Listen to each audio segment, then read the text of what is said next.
今天上午，全社會防衛韌性委員會針對灰色地帶侵擾和高強度海上脅迫進行了桌上推演。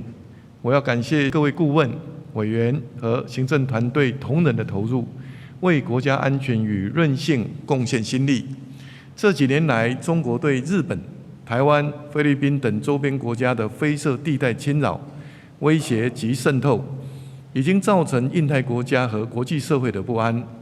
尤其近期，中國對東海、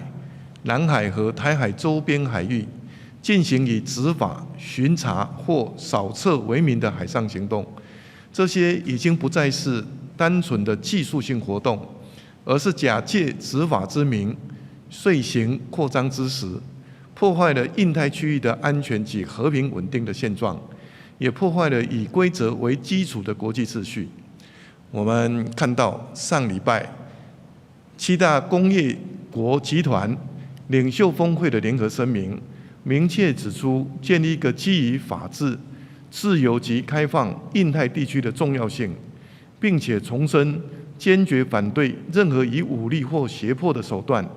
單方面改變東海、南海以及台海現狀。我要再次強調，從中國威權擴張的種種行徑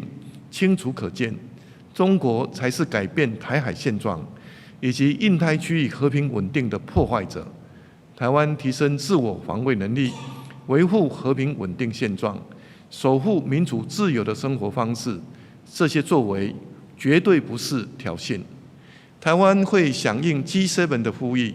並且落實集體防禦責任分攤。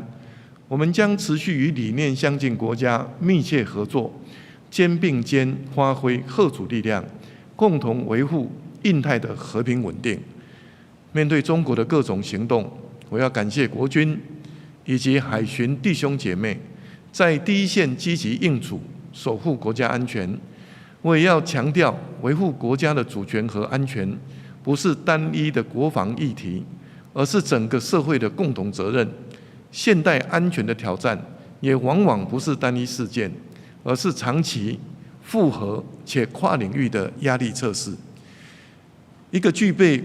強大防衛韌性的國家，需要穩定運作的行政體系，以及能夠在危機中維持秩序與信心的社會結構。因此，政府推動全社會防衛韌性工作，不斷強調有準備更安全的重要性。今天的桌上推演，我們再次透過跨部會、跨領域的合作、研討與驗證，來檢視國家面對複合式風險以及威脅等整體應變能力，持續提升台灣的安全與防衛韌性。今天的議程將由內政部劉世芳部長報告第7次委員會議列管事項辦理情形，國安會李問副秘書長會接續報告上午舉行的桌上推演成果。接下來，請各位顧問、